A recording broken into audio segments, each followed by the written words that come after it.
Hey folks, and welcome to another edition of Test Ride Pattaya. We're on Beach Road here, just on our way down to see Mr. Dean and pick up today's bike.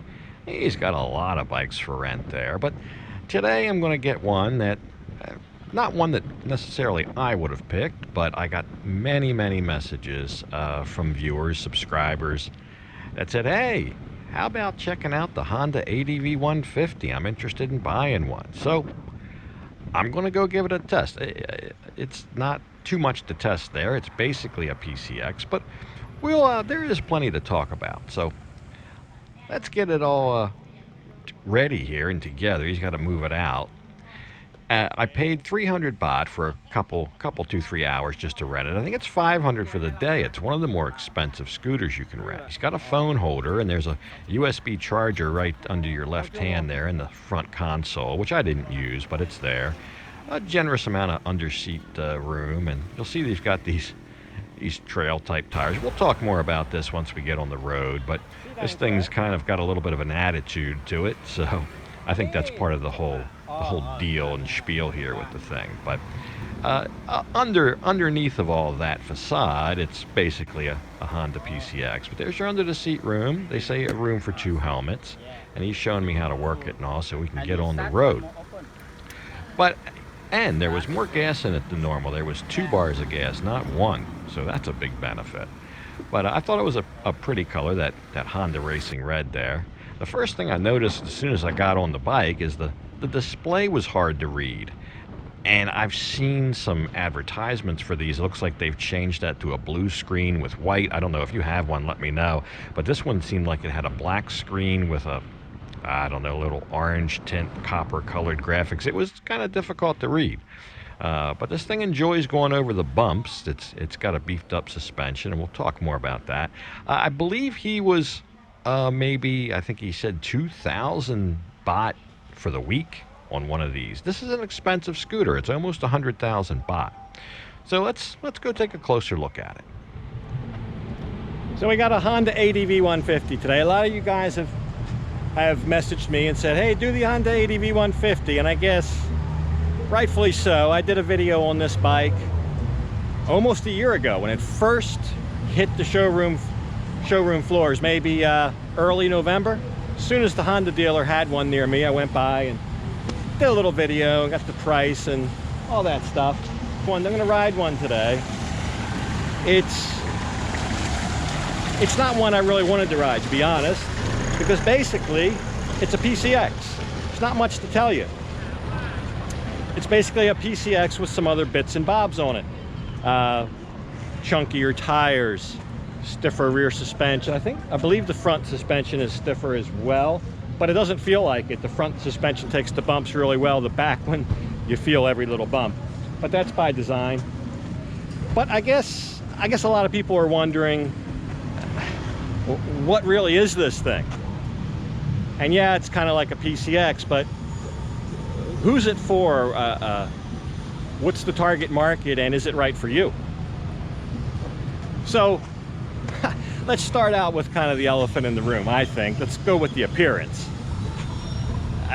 Let's be honest. A scooter, any scooter, isn't really the most rugged, manly looking vehicle that you want to turn up in. A scooter is a scooter. Aside from cruising down the road and everyone knowing what you look like sitting on the commode in the morning, from the riding position on your typical scooter, it's just kind of a small, weak, basic mode of conveyance. But it is very popular here in Thailand and popular other places. Great commuting vessel, good gas mileage, very capable. But that's kind of the job of the scooter. So what makes this one different? Who would buy this one? If you're into the looks, maybe the chunky tires with all the extra tread, the kind of trail tread. Maybe it's the rear suspension with the gas shocks with the little mini sub tanks on them. Maybe it's the front headlights, the dual front headlights looks like a shark a little bit. Or maybe it's the Honda Racing Red paint that it's all wrapped in. Either way, all of that put together, this bike kind of sends out the persona that, hey, I'm not your everyday ordinary scooter. So don't jack with me, bruh. Some of those things have a practical purpose as well. The suspension, those gas-charged shocks, gives you a lot stiffer of a ride in the back. How does that translate? Well, if you're a heavier rider, that could mean a lot. It could mean the difference between bottoming out, even over speed bumps, potholes, things like that. So maybe for a heavier rider, that's definitely got a, or maybe you're not a heavy rider at all. Maybe you're an average size rider, but you constantly have a passenger. You know, you may be shocked to know that your typical scooter, especially in a 150 series here, the capacity is only 350 pounds. That's the maximum. So let's say you go 200 pounds. Let's say you're only 175. I don't know. Let's say you have a rider and the rider's 125. That's already 300. You put a couple helmets in there, your bag of gear, your boots, all the stuff that you carry with you. There's your extra 50 pounds. You're already approaching the maximum. Keep in mind, that's the maximum. That's not really what this is engineered for, just to haul around the maximum amount of weight all the time. The engineering where everything works its best, the brakes, where the brakes will stop you in a reasonable distance, where the motor doesn't have to strain, the suspension works the best, is probably only more like, say, 250 pounds, 275. When you get beyond that, it's stressed a little bit. It's not optimal conditions. I know when I moved here, I was 300 pounds. I could put the lightest little Thai girl you can find on there and I'd be way over the maximum capacity of this thing. So for that reason, those extra springs in the back, the extra stiff suspension in the back definitely helps. The chunky tires, I think that's more of a gimmick than anything else. And on some surfaces that will provide more traction, and others it will provide less. You do have another good thing that kind of goes along here again with the weight is your brakes. You have a rear disc brake, and that's something you don't get on most scooters, especially in this range. So the rear disc brake is going to help your stopping, which means you can have more weight and still stop effectively. And I've tried it, it does stop very well. And especially with the back brake, I've tried back brake only, it's great. So for those practical purposes, maybe it's worth the extra $300 to $400 from a PCX, because you're not getting the disc brake with a PCX, at least not the one in the back. You'll still get the front. You're not going to get those stiffer shocks. In fact, I think the PCX only has one shock. It's going to be a softer ride. But if you're a lighter rider, you're just zipping around town, you may not want to spend the extra. That's going to be up to you. So I can hear it now. But Kickz, you're missing the whole point. It's an off-road scooter. That's why they've got those chunky tires and suspension. It's off-road. It's for stuff like this.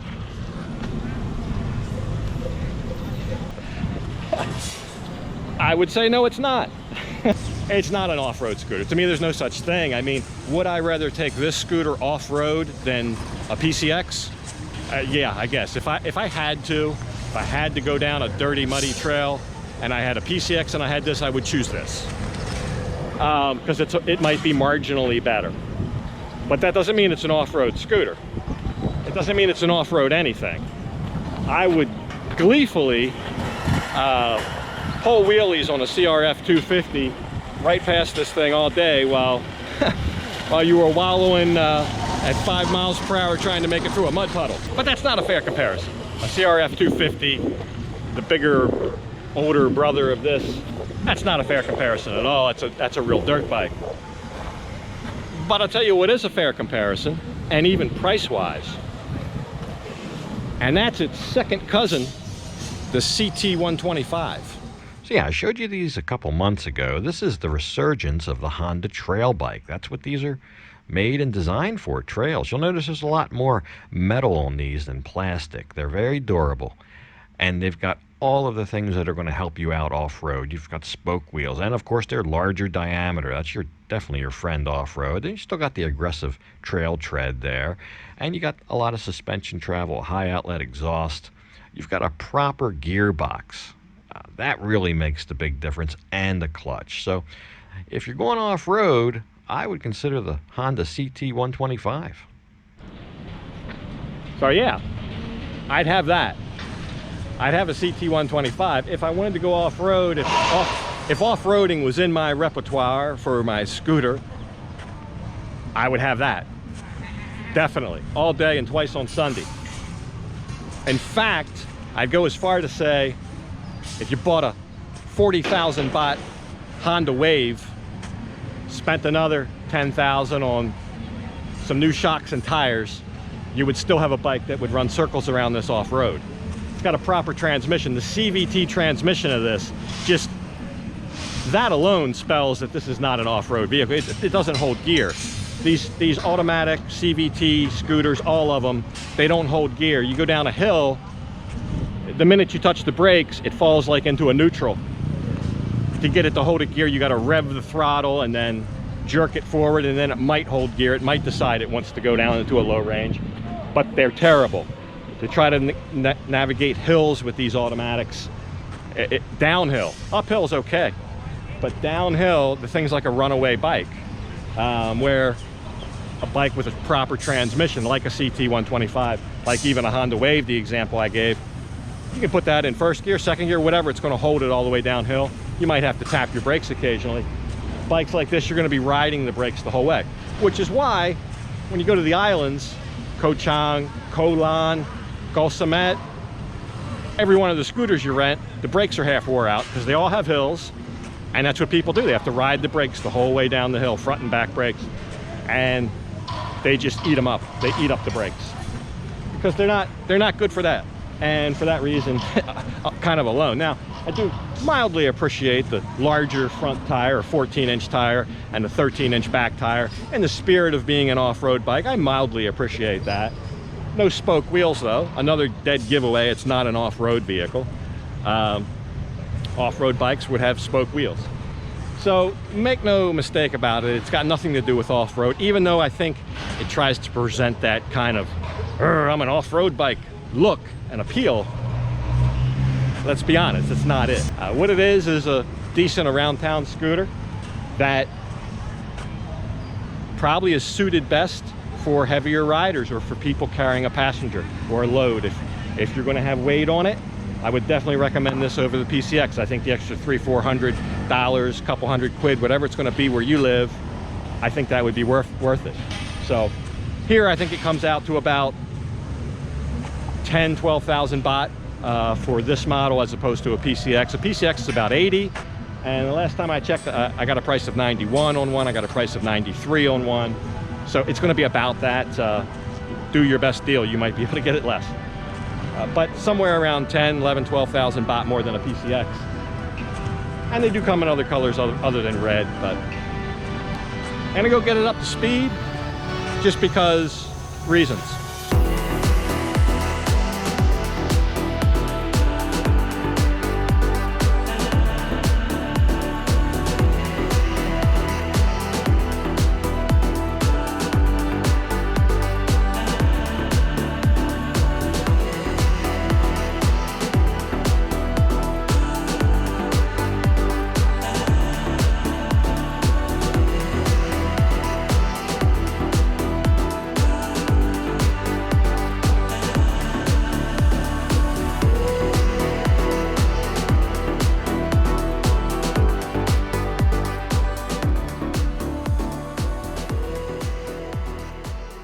The highway, it felt really planted at 70 kilometers an hour, felt really planted, which is a testament because most scooters, even in this 150 range, like a Click or something, about 60 is where they start coming unglued. This one started feeling real loose around 80. Came unplanted, felt real loose at 80, even on a good road. So I wouldn't push it all day at 80 or above. Up to you. It'll do it. The red line's at around 8,800. There's no tack, but I think the maximum power around 14 at about 8,500 RPMs. It takes a while to get up to 100, which is no surprise. But real good cruising at 70. Feels good, seats comfortable. Love the brakes. Brakes are the high line, and over the bumps, like speed bumps and stuff, very well behaved, very well mannered over the speed bumps at low speed anyway.